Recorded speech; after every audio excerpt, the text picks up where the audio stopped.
ભરૂચ શહેરના શોએબ પાર્કમાં રહેતો મોહમ્મદ સામી પોતાના જન્મદિવસની અનોખી રીતે ઉજવણી કરતો આવ્યો છે। જ્યારે ગત રોજ પણ તેણે પોતાના 8મા જન્મદિવસની અનોખી રીતે ઉજવણી કરી હતી।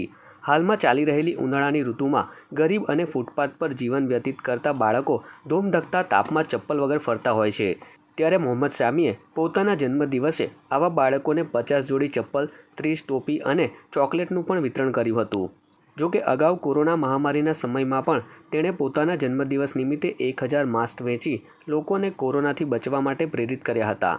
આ અંગે મોહમ્મદ સામીએ જણાવ્યું હતું કે દરેક બાળકોએ પોતાના જન્મદિવસે કેક કાપી અને પાર્ટી કરી રૂપિયાનો બગાડ કરવા કરતાં આ રૂપિયાથી કોઈ જરૂરિયાતમંદોને મદદ કરી ખરા અર્થમાં જન્મદિવસની ઉજવણી કરી કહેવાશે। રસ્તા ચાલતા છોકરાઓને મેં ચોકલેટ, કેપ ને ચપ્પલ આપી રહ્યા છે। મેં એવું ચાહું કે તમે બી તમારા જન્મદિવસે ચોકલેટ ને ચપ્પલ, કેપ આવું છોકરાઓને વેચો।